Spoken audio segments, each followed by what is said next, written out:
despair. If you want to talk conspiracies, Night Dreamers is for you. Top secret case, alien space, it's scary with the news. Coming to you from the Night Dreams Talk Radio Network newsroom, I'm Guy Ticker with The Strange News. Do we live in a rotating universe? If we did, we could travel back in time. We know that planets rotate, but what about the universe as a whole? No, the universe doesn't appear to rotate. If it did, time travel into the past might be possible. I'm Guy Ticker. The Strange News is brought to you by Night Dreams Talk Radio Network. Do you have a strange story? Contact us at nightdreamstalkradio.com. Pyramids and the Great Floods is a must-get, must-read, fascinating new book by John Shaughnessy. Discover the purpose of the global pyramids and how an advanced Type 3 society used them to control global floods and reduce the impact of instant ice ages. In 1997, a geologist discovered 30 times the Earth's surface oceans located below the upper mantle, the source of Noah's floodwaters. While cataclysm researchers have been looking to the heavens for the doomsday catalyst, it turns out that all the while, it's been right under our very feet. Hell really is down below. Pyramids and the Great Floods describes in full detail how ancient past societies use the global pyramids to lower the damage of floods.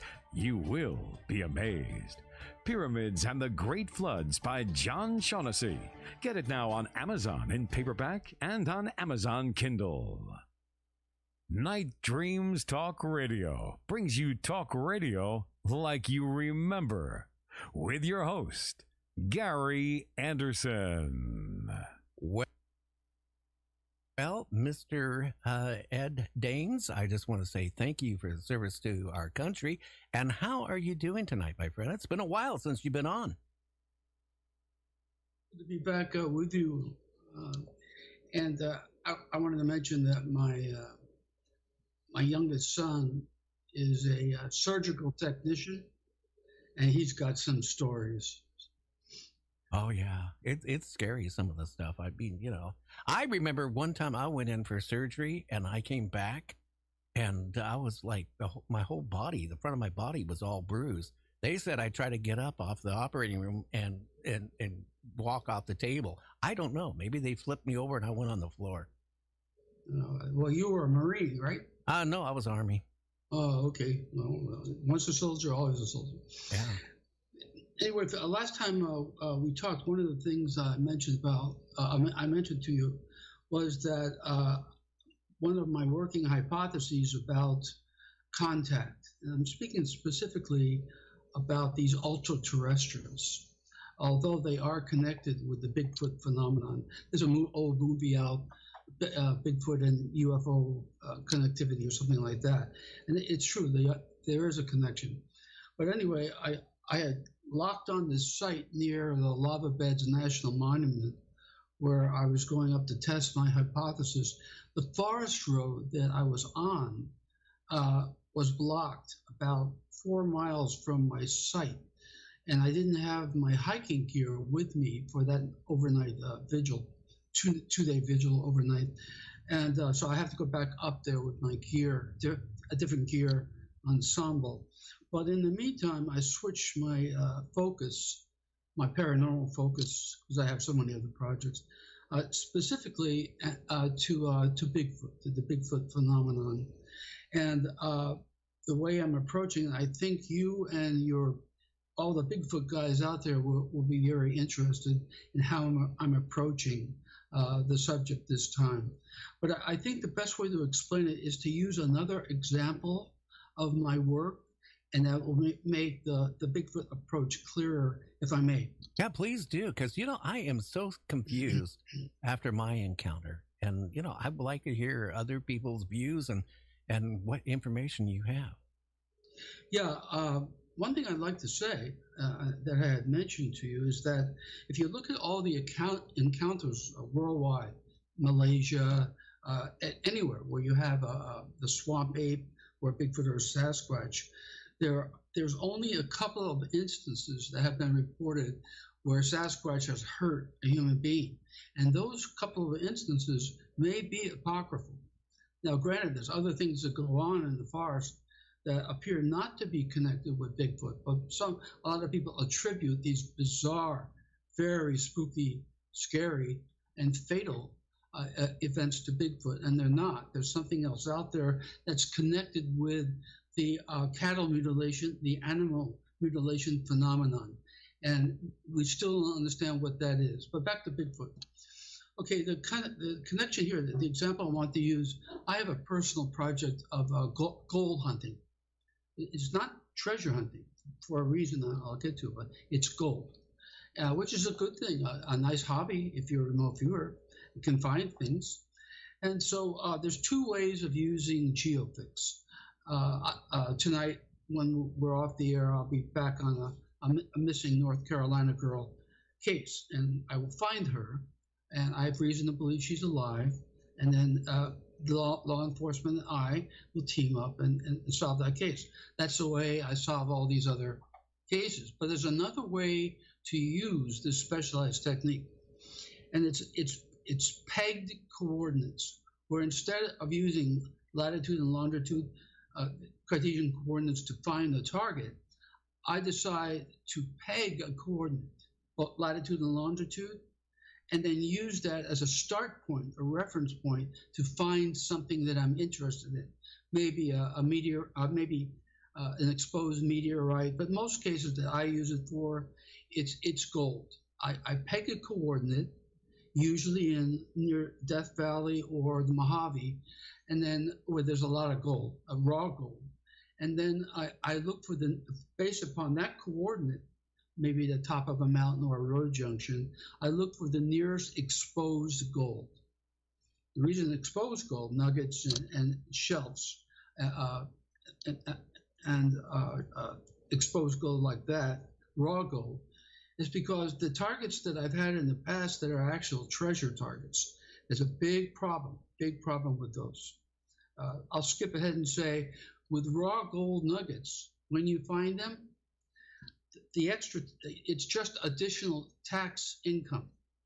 There's nothing, you don't run into any of the problems that you run into with treasures. Well, Ed, I've had some major treasure hunters on the show, and depending on where they have found, the wreck, for example, in the loot they get, depending on the country, they could end up either with nothing or very little, or in prison. That too. Yeah. So I had one of the targets earlier in my career that I locked onto, went up, reconned the area, so I know it's still there. Somebody didn't find it and take it away, right?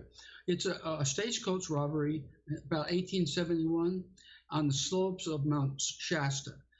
These three guys, I'm pretty sure the three, they robbed the stagecoach and grabbed about $150 slugs that were produced by the Ophir mine, which is now a ghost town, because there weren't any U.S. mints then. So everything was private. There weren't any banks. That's why gold miners had to bury their finds in their backyard or by a tree. There weren't banks. It's probably a good thing. But anyway, okay, let's say I picked that treasure, I hit it and take it, all right? Well, one of those coins, they're very rare, and they're very, very, very rare. One of those coins, not in pristine condition, MS-70 or something like that, rather than 74, it was put on the market about 8 or 9 years ago and sold for about $800,000 for that coin. That wealthy people will jump on this stuff immediately too. Well, so if I put one on the market through a broker, and there are some good trustworthy brokers, if I put one on the market that's in mint condition, literally in mint condition, it would probably end up after my brokerage fees selling for about $1 million. And there's 100 coins there, right? Wow. So I put that into the market, and what happens, this is unlike nuggets, which are just additional income. And the coins are collectibles. They're collectible. Now you're talking about 35% long-term capital gains. right? Instead of the regular capital get 28 for collectible. So here, the IRS, there's a separate form for collectibles when you sell them. The IRS is even thinking about, even if people don't sell them, still applying the tax, believe it or not. They started that 3 years ago. But anyway, if I sell the coin, then the IRS wants to know the provenance of the coin. Where and when did I get it? Okay, I can lie. I used to be in the deception business. I used to deceive foreign countries, so I'm a good liar when I need to be. Of course, I never lied to my fans. No. Anyway, so I establish a provenance, and I lie and say my great-grandfather had this coin in his possession, and when he died, I got it. So, so the IRS looks back at, let's say, 1960 at the value, prospective value of that coin, roughly, and the value today, and then the difference is the capital is what I have to pay capital gains on, right? But there's more problems. More. Now, if I put a second one on the market, not only is the IRS knocking at my door, but the FBI. They want to know, where did you get this stuff? And they can assume that it was a robbery. That now, if it's Wells Fargo can claim that. And if I find this on government land and it's more than 20, in California, every state has different rules. If it's more than 25 years old, the site, it becomes of archaeological value. And now that's a felony. I go right to jail, do not pass go, do not collect 200. That's a felony. So the people will say, Ed, just keep it quiet.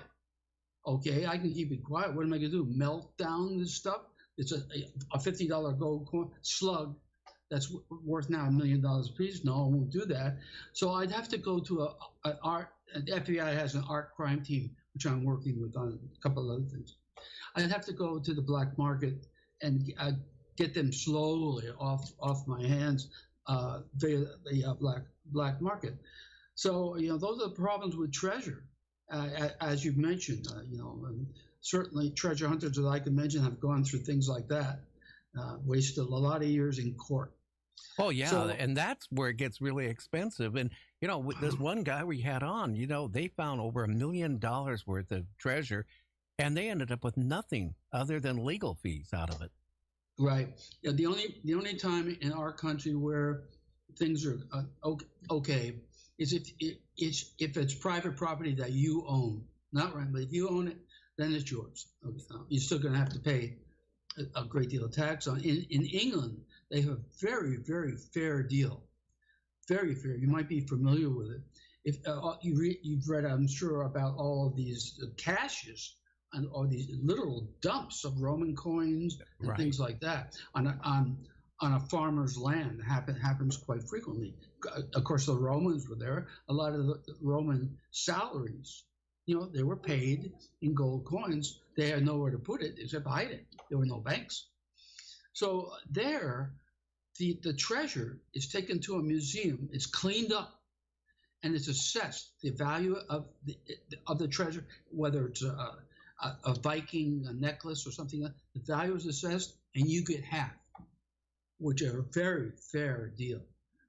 And then the rest, the real stuff, stays in the museum. You don't have to hide it and get it. Go through a fence to do that. Well, anyway, I use that as I want to segue into the Bigfoot. What I'm doing now with that, I have found through my work, especially in the Sierra Nevadas, that if I try to anticipate where a Sasquatch is going to show up, let's say at a point near Lake Tahoe or something else like that, it doesn't work. It fails. But if let's say I peg, back to the gold thing for a minute. If I'm in the desert, I can say nearest exposed gold, but I can't do that if I'm in the built-up area or city or the suburbs, because it's exposed gold all over the place. Wedding rings and earrings and things like that. Where rattlesnakes, I haven't seen a rattlesnake with any gold necklaces at all. So there's nothing out there that's human-made that's exposed. It's all gold nuggets, things like that. So I'm going to literally peg a north 38 degrees, west 120 degrees, which is just south of Lake Tahoe, California. I'm going to maintain that, and then each day, I've already started it. Each day I'm going to look for from that point, the nearest Bigfoot, the nearest Sasquatch. That's my cue. So because there's so many of them, when you have sightings, they're rare. All the activity is going on, but you got to be there to see it, or vice versa. They come to you. But I've found that there's a lot of Bigfoot activity all over the country, right? But my goal is to be there and watch how they download. Where's the drop zone? I'll get into the technicalities momentarily. But where are they? Where do you find them mostly, rather than stumbling on one? Where did they like to go? And as an aside, and we'll expand upon this in a minute, when I first started studying big Sasquatch more than 25 years ago, it looked, and with the military unit, we used a military unit as training targets. We're not supposed to do that, but I was a training officer as well as ops officer, so I could get away with it. We thought they were scientists. They're beamed down from a very technological platform. We don't know where from. If it's a very cold place, I don't know if it's planet yet. If it's planet Earth, if it's another planet, if it's either one at a different time, something like that, I don't know yet. That's one of the reasons I'd like to converse with them to find out not only where they're from, who they are, and who we are. I've said that before on your show. So anyway, I want to build up a map of their activity. So each day I check in nearest Sasquatch from that point. And it turns out that there's a lot of activity in the Stanislaus National Forest, which is in between Yosemite and Lake Tahoe. Lots of activity there. It's a wilderness area, of course, and they like it there. So of course they're moving, but that's okay whenever I hit them, because they don't move that far. There's areas that they just like. So I want to compile a map of all the points after about 6 months, maybe 3. After 3, I'm going up with the reels I have. But I want to make this map at least 6 months so I catch all the activity that I can. So maybe I have, after 3 months, when I go up, maybe I have, let's say, 25 data points. So I want to see if they're constrained to a certain area. Because one of the things I want to do is, in addition to communicating with them mano a mano, I want to look at this technology. I have the right instruments to watch for artifacts of them coming up at them. They can disappear like that. If you shoot one, it disappears. And there are instances where that happened. They've never seen to hurt a human being. There are a couple of stories that they may be apocryphal, one from Malaysia and one from somewhere else. But other than that, they'll throw rocks and break your car like your buddy did to you earlier years, scared the bejesus out of everybody and all of that. But they've never hurt anyone, apparently. I may be the first one to intrude upon their territory, but I want to also get artifacts of how they're coming up and down or in and out from that technology. What are the artifacts there? So I've got various instruments that I was set up in that area, expecting them more activity or repeated activity in that area. Well, one thing I will say, Ed, is, Christopher George, who's been on the show, I mentioned a little bit before we went on the air, he was a law enforcement ranger in the national parks. And one of the cases he did is in the snow, they saw Bigfoot prints going out, and it went out to a certain distance and it stopped. And they looked at it, and it was no way it turned around and backtracked. It was no way it stepped back in its own footprints. It just walked out a certain distance and then totally went poof, it disappeared. Yeah, you can look up one of the most famous trackers in the country. I don't know if he's still alive. It must have been 15, 20 years ago now, was tracking a swamp ape in Florida. And same thing. I mean, this is a super tracker, right? Not just John Brown, the trainee. He comes up, and right before the swamp got deeper, there was a track, and then nothing, absolutely nothing. So they disappear, and they pop in on a dime. And they are working I won't say working. They're connected somehow with the UFO phenomenon. Later on in the show, I'm going to get into. I was a member of the first UAP meeting. It was secret, and I'll talk to you about why we put that together. But this is fun for me. However, I was talking to James yesterday, and he was saying, what about bears and mountain lions? I said, well, the bears aren't that aggressive up here, and bear spray. And I don't pack a firearm when I go, because even though Bigfoot knows if you have a weapon and knows if you've got trail cams, they know what the trail cams are. If you have a weapon, they know where every single human is within a mile.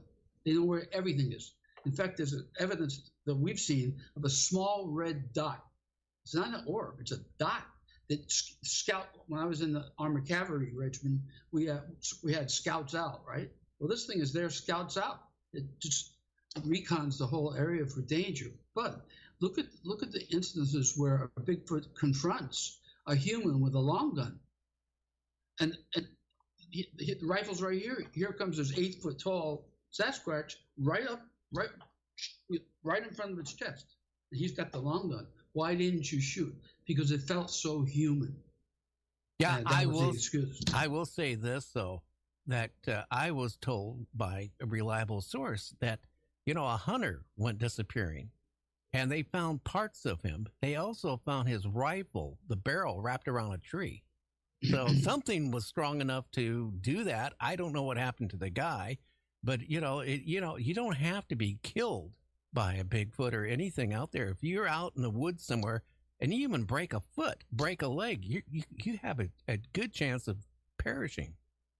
Oh no, I work alone in the wilderness. Usually I'm about 30 miles away from any hardball, from any paved road, whether it's in the desert or in the mountains. So I'm well prepared for exactly that to happen. I have all the gear, the right gear. With regard to the bear, I've got to get some bear spray. I don't want to kill a bear. I don't want to kill anything. Mountain lions are problematic, and they are spooky. Now I gotta jump in. When I had my encounter early 2000s, I was really shook up. My friend was really shook up, and we drove, I don't know how many miles. We stopped at a little store. We went in there, and the guy realized we were really confused. We're really, anxious. And, when we told him what we saw, he goes, yeah, there's Bigfoot been reported in this area. But then he said a week before that, there was a man and his wife that went out hiking out in the woods. She sprained her leg or foot or whatever, and he went to get help. And when he came back with, help, the bears were eating what was left of his wife. So, again, this was up in the Canadian Rockies.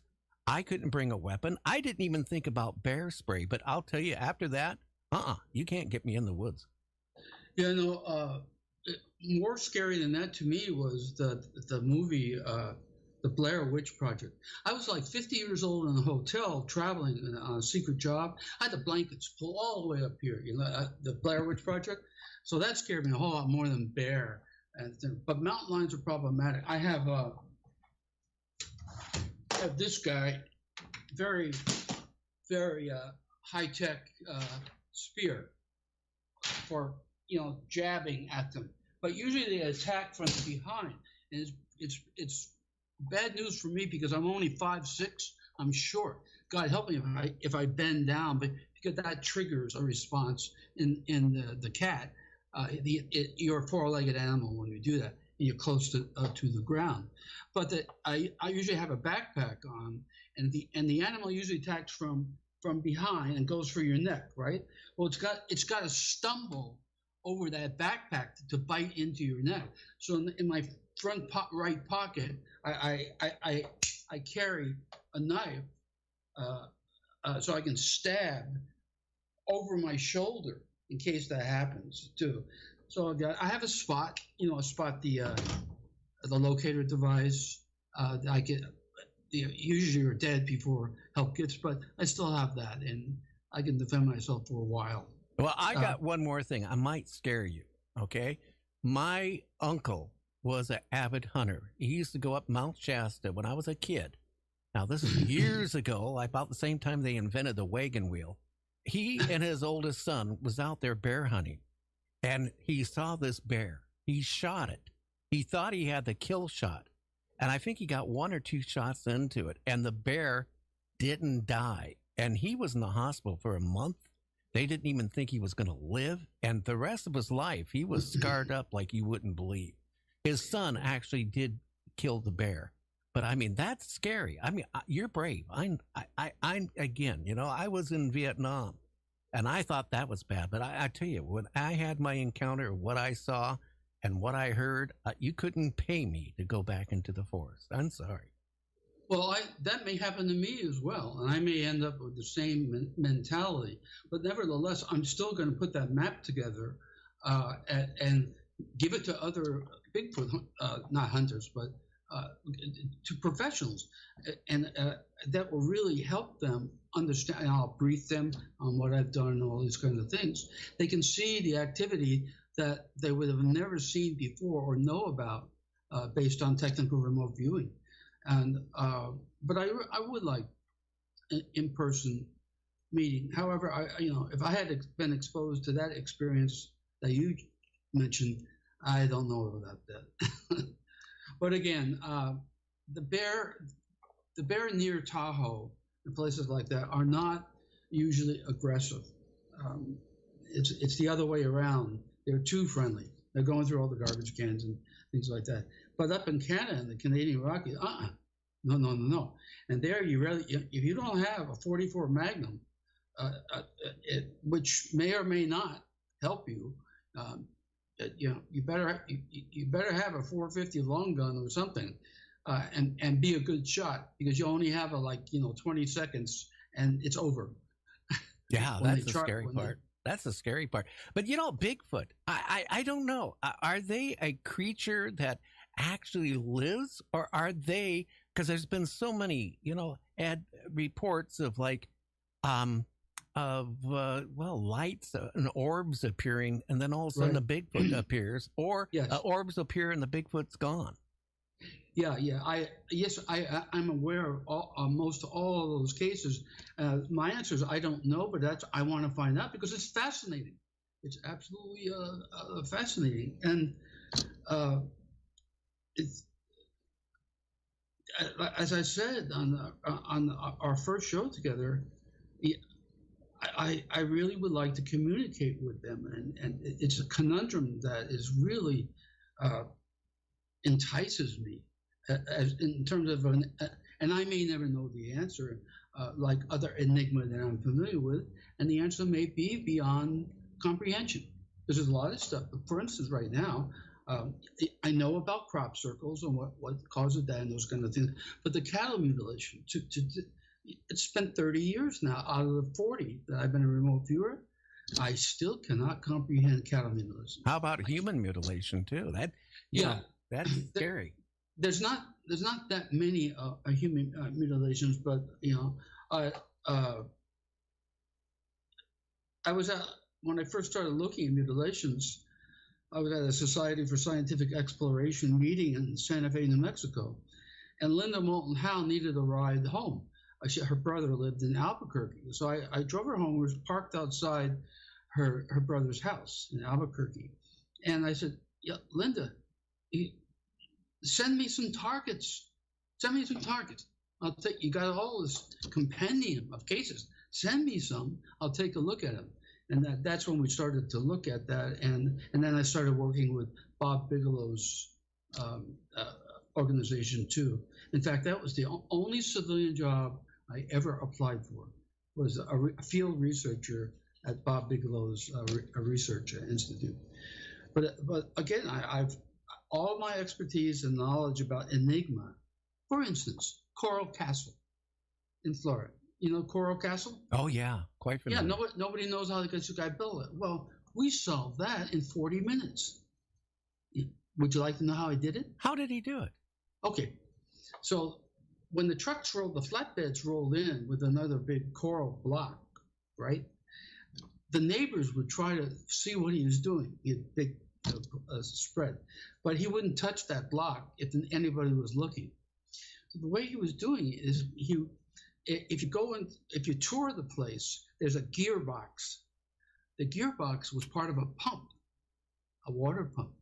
So he would roll over, just like you do in the shop with your engine. When you pull an engine out, you have that lever, right, on wheels. Right. So he had one. He would go over there, and the chains were still around from the truck. The truck was parked there, and the driver left. So he would take gunny bags, duffel bags, and big canvas bags, and hang them on the arm, on one end of the arm, until he had a couple 1,000 pounds of water in those bags. And he used that gearbox. That was part of a pump to do that. So he fills these bags, these gunny bags, up with water until he's got a couple 1,000 pounds of water in there on maybe 7 or 8 or 10 bags. And then he hooks the engine hook onto the chain, right? And then starts filling more water until he's got a balanced system. Then he rolls this thing, just like you do with the engine block in the shop. He rolls that over to where he wants the block. He stops it from waving around, and he slowly lets water out of the bags via the same pump operation. He lets water out of it, and he sets that where he wants it. If it's not aligned right, he puts a little bit more water back in, does the same thing. You get the picture. So all this time, even I got caught up in the idea that, gee, maybe he's using some magic sonics or this and that. Maybe it's just magic. I didn't know until we ran it. And I said, oh, man, it's simple 101 physics. Not even that. It's high school physics. Yeah, nobody's really ever, to what you just said here, that does make some logical sense. It because, does. Yeah. I didn't believe he could just point his finger and then move those big, Well, I was beginning to suspect. I mean, I believe in a lot of paranormal stuff that I deal with. That maybe anything is possible in this universe. So, and think how many things have been lost.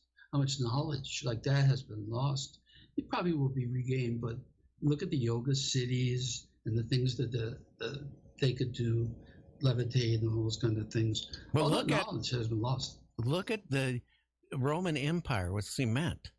They made the strongest cement, and we can't duplicate it. Well, scientists have finally figured out how they did it. It was amazing. They just add this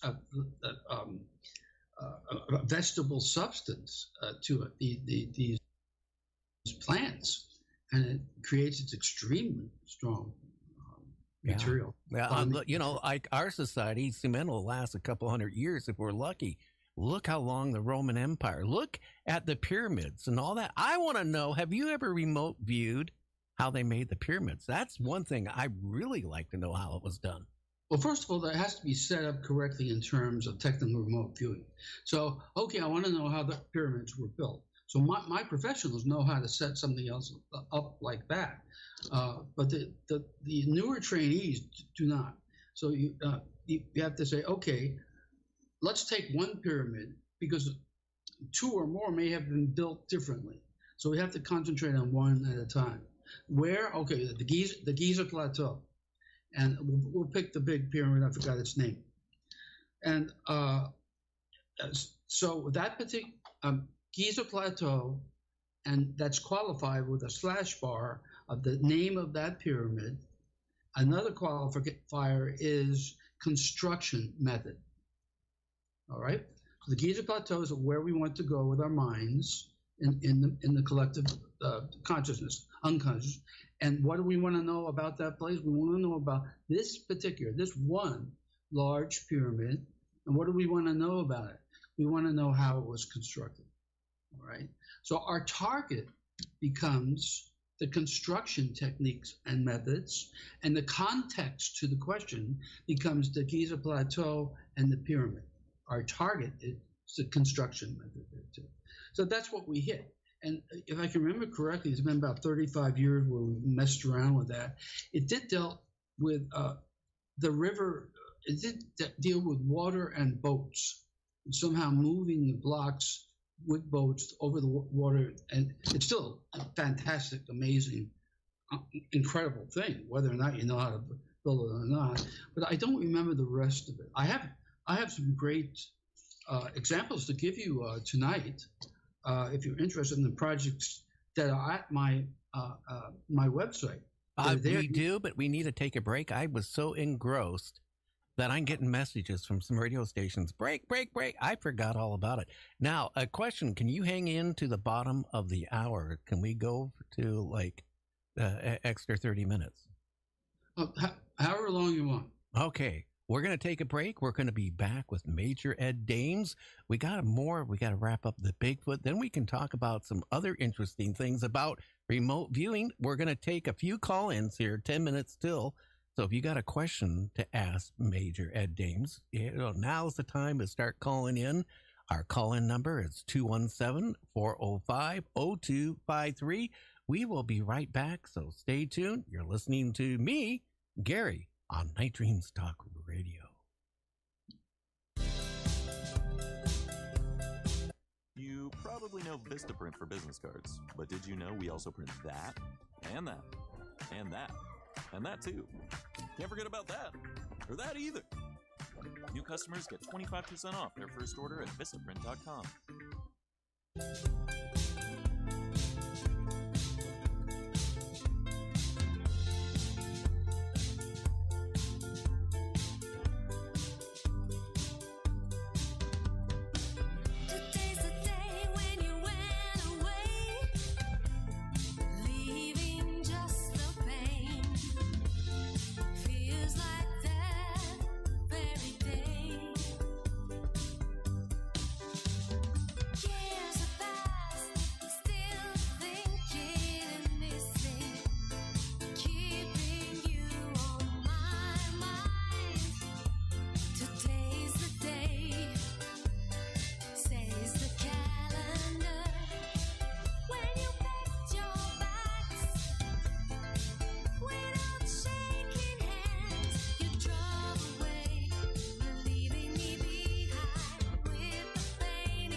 Hi, I'm Fred Saluga.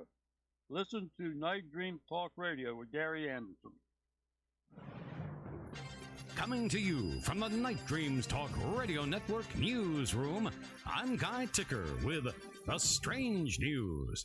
Woman buys portraits, then discovers alarming ways every person in them died. The 31-year-old quickly turned investigator and discovered the morbid history behind the alluring portraits, as every family member in the paintings had allegedly died in strange and terrifying ways. Explained Becky Ann, quote, I did research into the house and found that the photos were obtained from a place of tragedy. I'm Guy Ticker. The Strange News is brought to you by Night Dreams Talk Radio Network.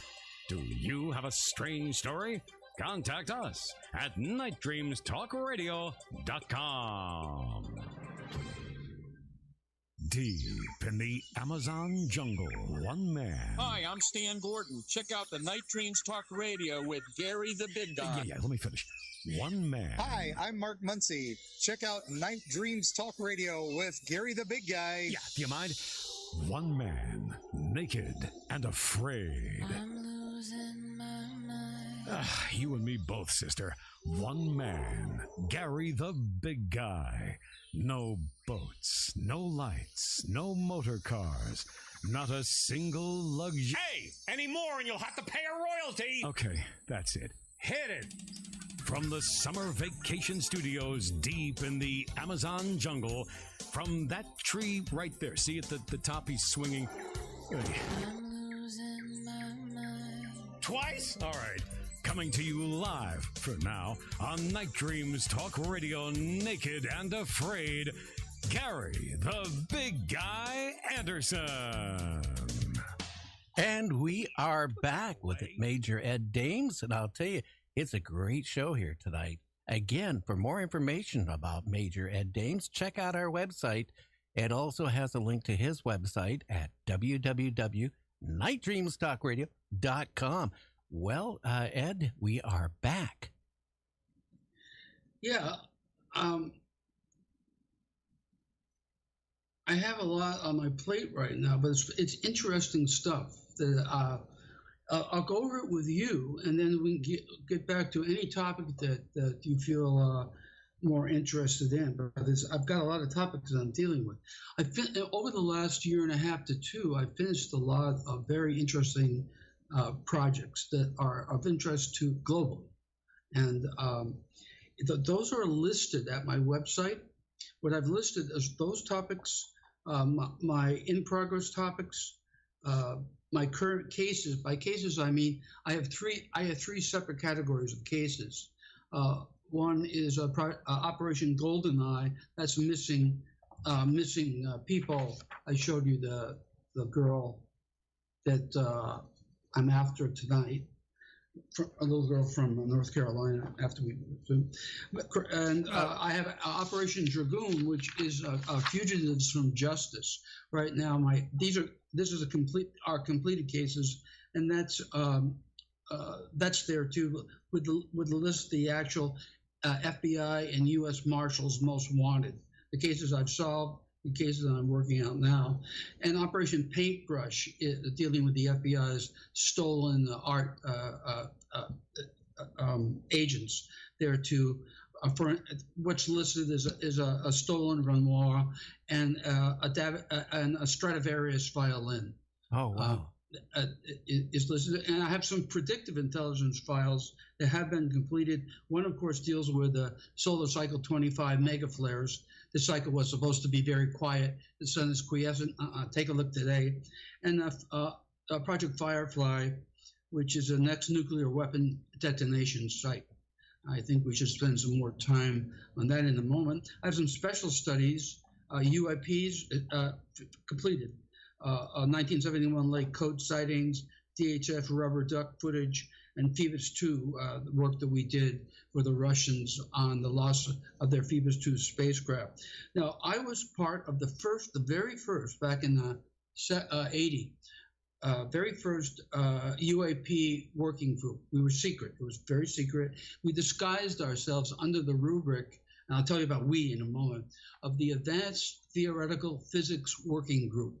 That's what we called ourselves. So all the people out the rest in the Pentagon, places like that wouldn't. It was top secret, compartmented meetings, but I was the youngest member there because I had insight via a remote viewing into some of these so-called UAPs at the time. Now, Ed, yeah. We got a couple people that called in. I want to ask you a question. Then I want to cover the UAP, and then I want to cover anything to do with like a nuclear explosion or anything like that. So that is kind of important. Can you would you mind taking one or two questions? Not at all. Okay, go ahead, caller. Yeah, my question: how many different that watch as you're guessing or didn't? Oh, the reason I asked that is several Native American friends of mine. Sir, you're breaking up. Okay, I think what he's asking you is how many different sightings of Bigfoot have you seen? Only one myself, and I use the photographs that other people have as target reference material. So we go in and look at those specific photographs as target reference material, and then track down whatever's in the frame, and first determine whether it's a real Bigfoot or whether it's a fake, or if it's a doctored photograph. We can immediately determine whether the photograph is in its entirety is doctored. But in terms of using remote viewing in the military team against these, what we've done in our studies is of different areas. When we pick up Bigfoot activity in those areas, then we document each one. And I'm going to go beyond that in terms of Stanislaus National Forest if they continue to pop up there. So I've already started this map, and worst casing, I'll hand the map over to other people like Pufora, who professional, really great societies that study Bigfoot, so they can gain more insight. And I'll work with them on this as well. Interesting. Yeah. Again, too. Yeah. I'm just wondering too, you mentioned there's pockets all over everywhere with these creatures and stuff again. And I just wondered, do they have a society? Do they like live together, or do they maybe beam down off of the UAP? Well, the UAPs are associated with them beaming down. I have good sketches. In the future, I can show them to you of our professionals outlining what appears to be something like a capacitor bank curved in the sky. That's what it looks like. And these things they pop out of that. I use things. I don't understand the technology. Technology is probably a misnomer. They pop up and down, either into or through this so-called capacitor bank. And where they go then is a very cold place, as I mentioned. We don't know where that is in time or space. Very interesting. Now, you mentioned about, nuclear. What's going on there? Have you a lot of frictions going on, because of Ukraine with Russia, the Federation of Russia, United States, and the whole Eastern, it's scary. What's going on? Yeah, as I mentioned to you in the last show, I lived for 10 years in eastern Ukraine. My house and my neighbors were blown to bits. I and my fiancée luckily escaped. So I'm quite plugged in with everything that's going on there. Even the Russians, my Russian friends asked me to fight against Kiev. Couldn't do that. Anyway, one of the things that the Matrix Intelligence Agency has done periodically, at least twice a year, is to look at the next nuclear weapon detonation or the next use of a weapon in anger. We have various attacks that we take against this. For instance, at one point, and I talked about this on the Coast to Coast show years ago, the next use of a nuclear weapon in anger would be in North Korea at this particular complex. So they were developing a weapon that killed a lot of their soldiers with this, and they killed more soldiers when the soldier who wanted to rescue the victims went into the tunnels, and the tunnels collapsed. We estimate about 2,000 North Korean soldiers died as an adjunct to that test, that kind of thing. So I decided to test that again, and this time look at a weapon detonation site. And I go into details. I have overhead photography of the actual site that is a detonation site.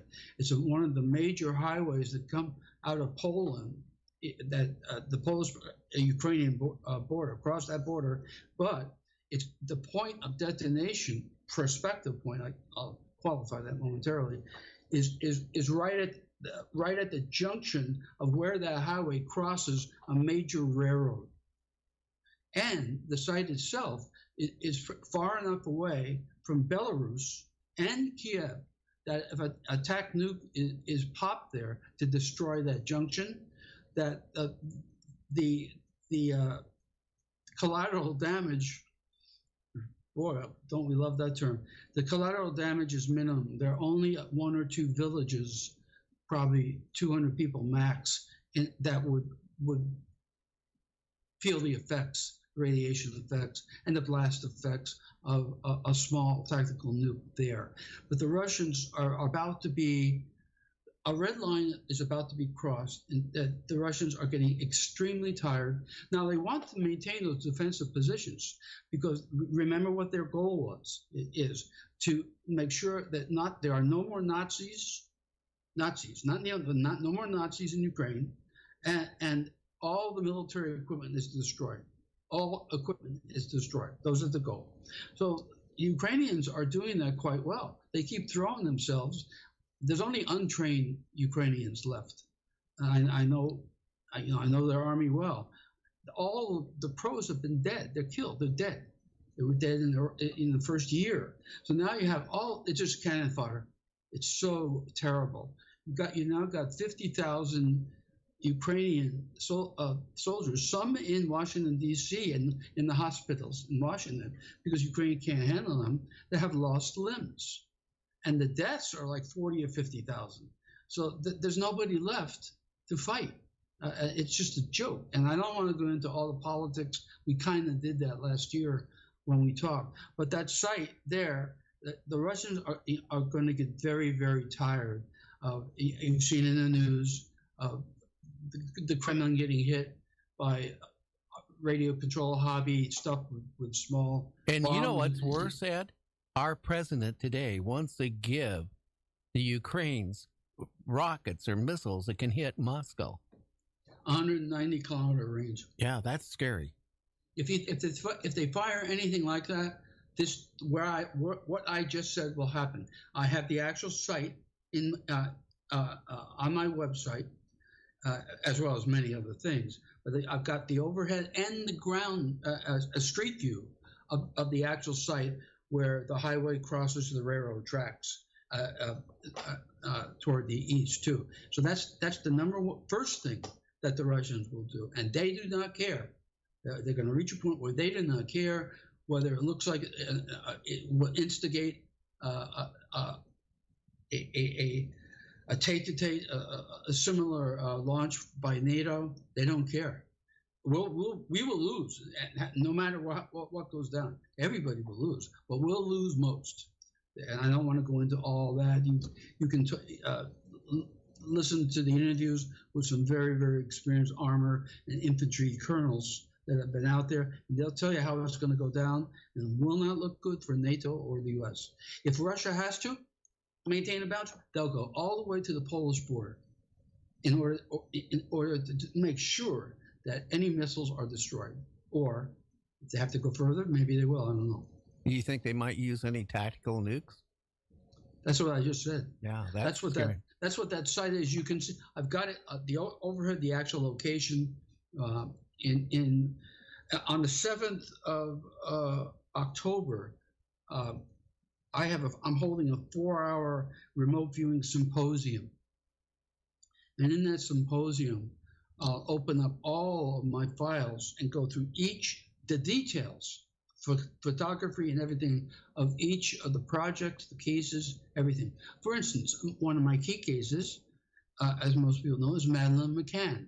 You probably don't remember her, but she's still in the news the almost 4-year-old who was kidnapped 16 years ago, she just turned 20 in May. Okay? She's alive. She's living in Las Vegas. She graduated from high school there. I know which high school. I need the yearbooks in order to match her age progressed photo with the real the way she looks now. I don't know what her name would be, but she's 20. Her biological age is 20. Whatever her birth certificate, her fabricated birth certificate, and other things say, I don't know what the age would be. But looking at the yearbooks, I can compare the age progressed photo, particularly the birthmark in her right eye, which is it's not rare, but it's highly it's unusual. It's not common at all. And that plus the age progressed with then the teachers and her friends there would know her fabricated name and know that that's her. And she's living in the Turnberry Towers, which is it's a place that wealthy people, one of the many places that wealthy people, and she's in the East Tower. So I have to go down there, sit down with the FBI, but there's some other things I have to do first. For instance, this case, things are more difficult than you'd think. If I go to the teachers and the FBI, which I have done, and most FBI agents know me. I helped James Moody, the assistant deputy director, on the Unabomber case, but that's a long time ago. And the new I was going to say station chief, that's CIA.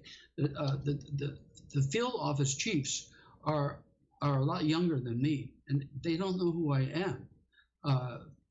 Policemen out in the boondocks in Iowa and Nebraska, they all know who I am because they listened to Coast for years, so they know me.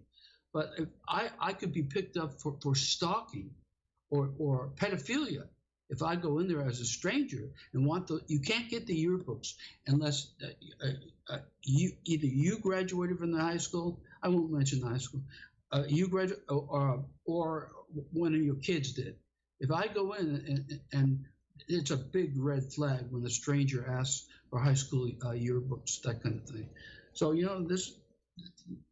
my work is not easy all the time, but sometimes it is. What are some of besides the Bigfoot? What are some of the things you're working on right now? Well, the projects that I've already completed are a lot of fun and exciting ones, and those are listed at my website now. But all the details will be laid out in the symposium and are in my. It's not a blog; it's an area in my forum where I list everything I'm doing. The FBI and Marshall Kid. But the ones I've already completed are Mohammed Atta. Remember the leader of 9/11, Mohammed Atta. Mm-hmm. His passport was found, his burnt passport was found down below, of all things. I mean, how lucky was that? On the street, Mohammed Atta's passport. Well, Mohammed Atta is living with his father in Cairo, Egypt, and I have an overhead and street view of the house. So there goes that particular story down the tube, if that's correct. Cleopatra's tomb. The chief archaeologist on that case is digging in the wrong place. Years ago, she sent me a letter asking for help on her searches. But the Egyptian government had not yet given her permission to dig. But nevertheless, she's got it now, but she's digging in the wrong place. So I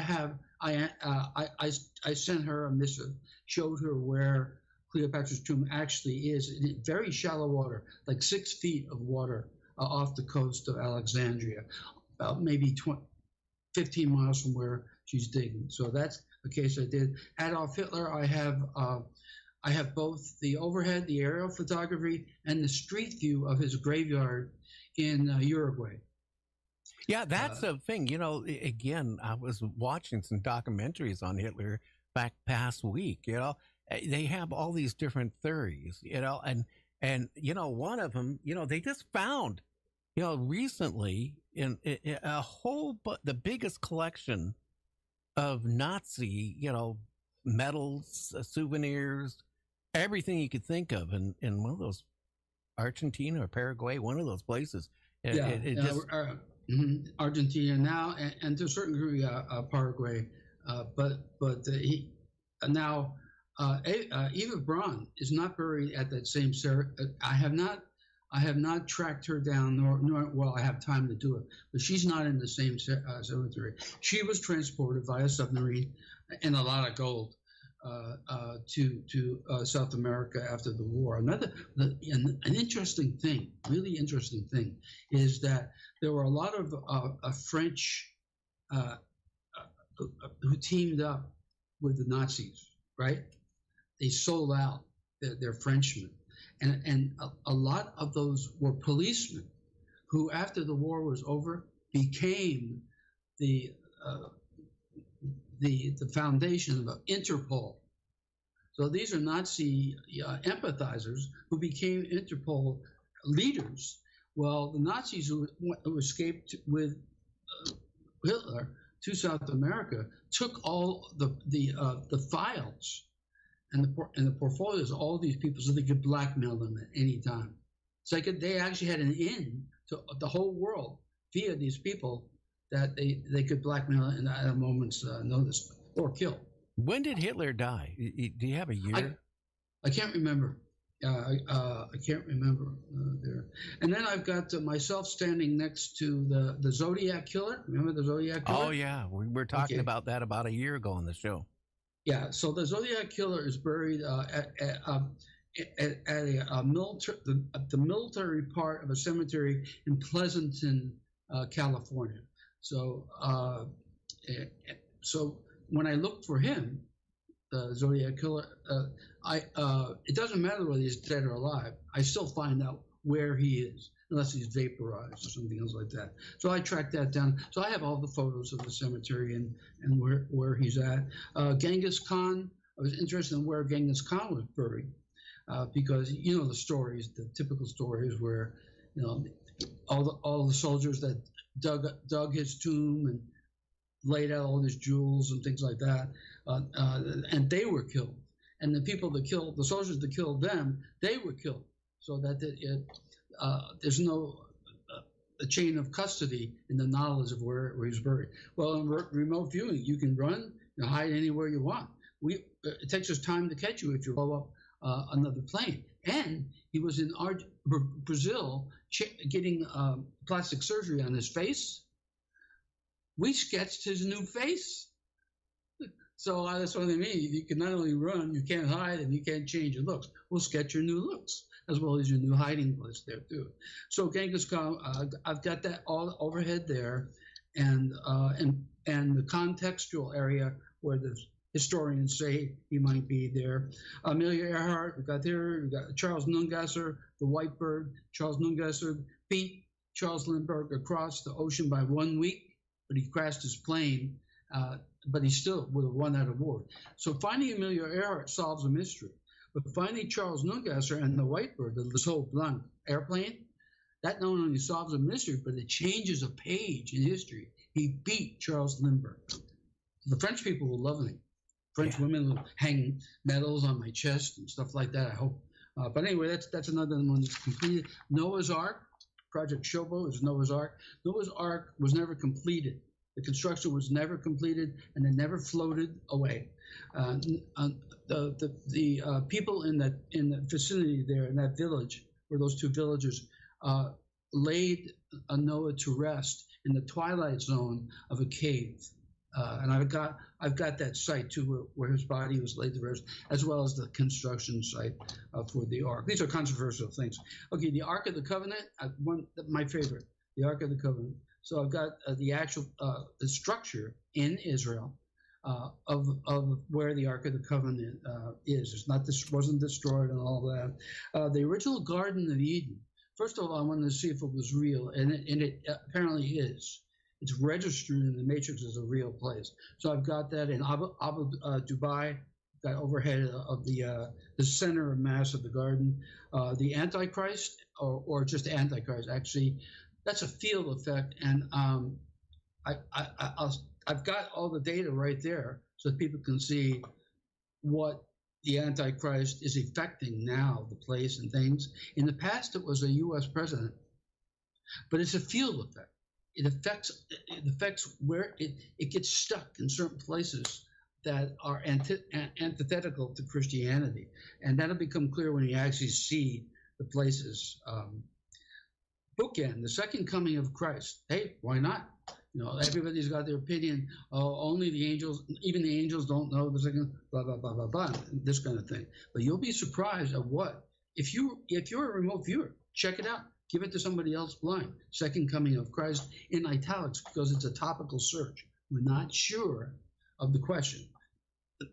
Atlantis, the Lemuria moves, the Greys. We're not sure what we're dealing with, so we subject the topic, the search, to 6 remote viewing sessions generally to see if there's any coherence. I don't want to get too technical too, but I'll tell you about Atlantis. I agree with a lot of historians that Atlantis was an allegory. It wasn't a real place. I'll tell you why. Over the years, we've tried our best to find Atlantis. We are all over the globe.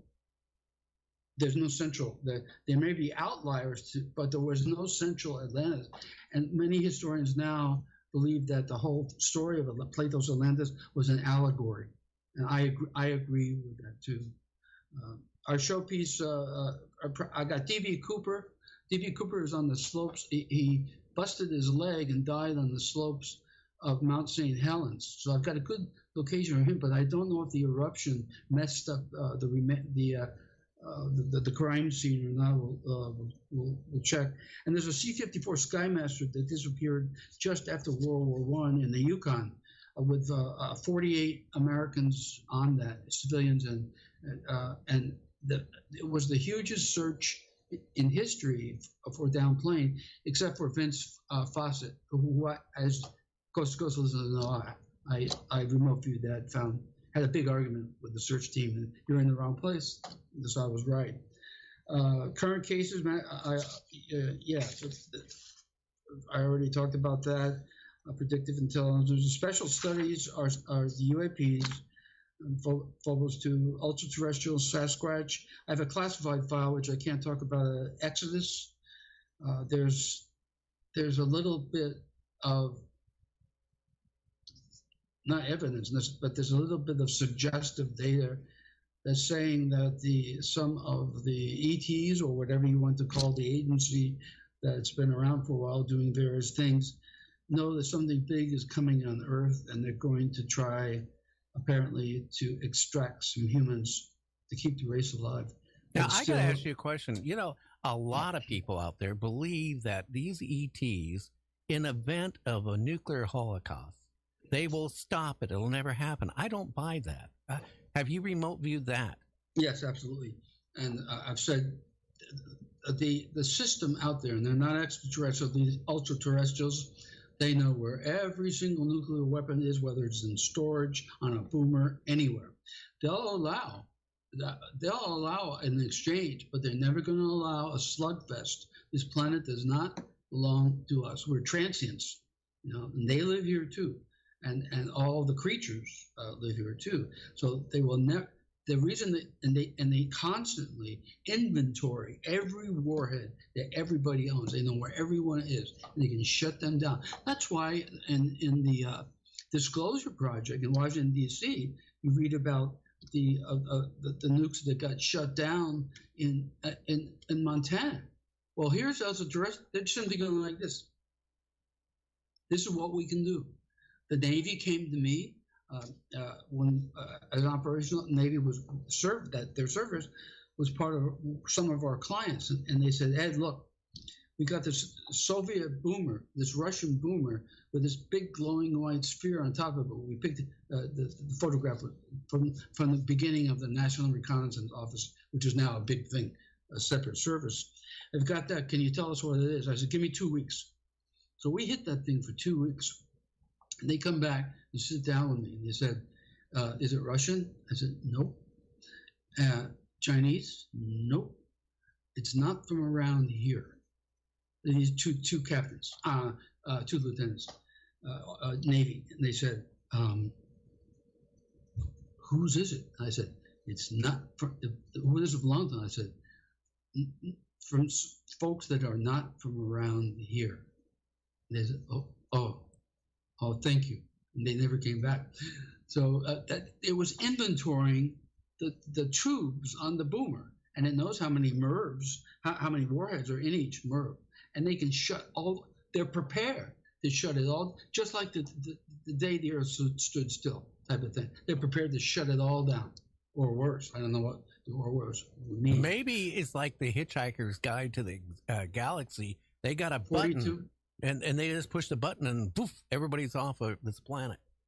I didn't read the book. All I know is about the 42 type of thing. The answer to all the questions in the universe. 42. That was in the very famous type of thing. And I have proprietary work, government contracts. The Saudi Arabians wanted me to teach their top level military intelligence officials remote viewing way back when I declined then. But I've had some corporate contracts. They take so long, though, it takes me away from the fun. I mean, when you get to be my age, it's not worth doing unless it's fun. And all the things I've described to you, some are sad, very sad, indeed, very sad. But the majority are exciting for me, and I don't care what anybody thinks of it, but they're exciting for me. And my gold treasure targets coming up this winter. My targets are in the desert. So in January and February, one of the reasons I could hit them in a lot of months, but the green Mojave, the Mojave rattlesnake, it hits you coming and going. It has both neurotoxin and hemotoxin. It's the most deadly serpent in America. So it stops your breathing. Nervous system stops the breathing, and your blood is being disassembled too. So if it bites you, you're in trouble. And those things, they hide in a lot of places. In the daytime, it's fine. It's too hot. It's too hot for them to be out and about. You don't have to worry. But if you're up in the rocks or something like that, this is where they are in the daytime to escape the heat. And so I wait until the coldest months in the desert to give myself an edge, so I'm not crawling around in their nest. The green Mojave rattlesnake. I don't like any rattlesnake.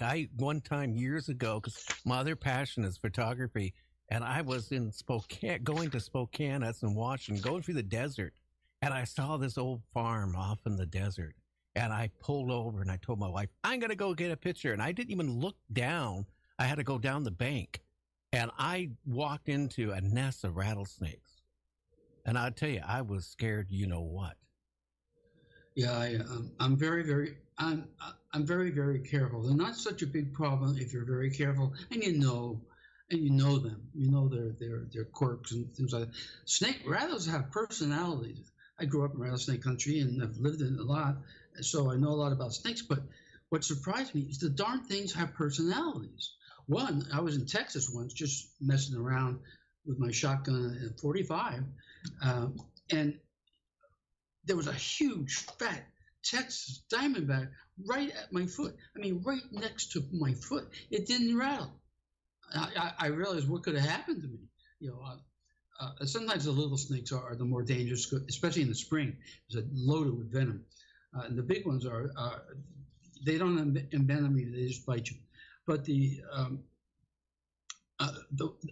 when I was living in California, I was jogging along a mountain trail, and I come back to my car, and across the street, I mean a regular street, is rattling at me. It's 30 feet away. So that's what I mean. They have personalities. Could you imagine? I used to go out in the summertime, going to Pahrump to see my old friend Art Bell, and I was an avid biker on a motorcycle, a Harley, and me and my sons were going up there to see him, and we're going through the desert. And I ran over a rattlesnake, and I don't know if it was my son. It ran over one ahead of me, but it came right over my head. Now, I'll tell you, that was scary. Yeah, I'll say. In fact, it was Yeah, although the snakes can be on the ground. Well, I like snakes, but I don't like venomous snakes. That's why I like Hawaii, living in Hawaii so much. There's no snakes. Yeah, so yeah, nothing poisonous. Well, hey, our time is up. You got a book and your website. Why don't you share that with the listeners? Well, the book is Tell Me What You See, Remote Viewing Cases from the World's Premier Psychic Spy. That's out there. You can get it at Amazon or anywhere. But the key thing is that my website, remoteviewingmatrix.com. That had everything I talked about tonight and a lot more is there. The projects I'm working on now, the Bigfoot projects. That means I'm remote viewing every day to look at the closest Halloween. To look at the nearest Bigfoot, the location of the nearest Bigfoot. So I pin, I put a marker there. Then I do it again and again and again and again. Now the closest Bigfoot, someday I don't know yet because I haven't done enough work I need to do 3 months work. Maybe somewhere in Nevada or something else like that. But my earlier work seems to indicate that the Stanislaus National Forest is a lot of them, and that's not far from where I live. It's only 40 miles to the center of Mass there. The off-road roads are tricky, and I can always hike in, but I have equipment I'm going to bring with me. But all the key stuff's at the Matrix Intelligence Agency. That my work is there at remoteviewingmatrix.com. And then there is, if you want to get all the nitty-gritty of what 40 years, essentially meeting the promise of remote viewing, what Ingo Swann, the father of remote viewing, wanted to do, his goal, how we're meeting that finally. But it took 40 years to do it. And check out my symposium, annual symposium on October 7th from 11 to 3 p.m. Pacific time. Thanks for having me on the show, by the way. Well, Ed, it's always a pleasure to have you on and all that stuff. And you're always welcome. Come on anytime. So, Yeah, I'm after 3 months, I'll have at least, hopefully, I'll have my map, a nice map, which I will share with Bufora. Because look at the work that they've done over the decades, how much work individuals have put in to trying to understand Bigfoot and all of the records that are there, tons and tons of work over the years. So there's no way consciously I could keep that map from them. Now you have technical remote viewing, which is a real combat multiplier in a number of different areas, especially with the FBI and the U.S. Marshals, but also with Bigfoot. So I'll sit down with them and say, hey, okay, here's who I am. Here's what I do. Here's what I did. Take a look at this. Very interesting. Well, Ed, I want you to have a great weekend, will you? Thank you, sir. Okay, and I want to again thank you for coming on. No, it's been my pleasure as always. Okay. Pyramids and the Great Floods is a must-get, must-read fascinating new book by John Shaughnessy. Discover the purpose of the global pyramids and how an advanced Type 3 society used them to control global floods and reduce the impact of instant ice ages. In 1997, a geologist discovered 30 times the Earth's surface oceans located below the upper mantle, the source of Noah's floodwaters. While cataclysm researchers have been looking to the heavens for the doomsday catalyst, it turns out that all the while, it's been right under our very feet. Hell really is down below. Pyramids and the Great Floods describes in full detail how ancient past societies use the global pyramids to lower the damage of floods. You will be amazed. Pyramids and the Great Floods by John Shaughnessy. Get it now on Amazon in paperback and on Amazon Kindle. I'm just an average guy who read public documents where the elite said they were going to enslave us and destroy America. And I'm not going to be like yuppie scum and deny the threat to my country. I'm going to fight back.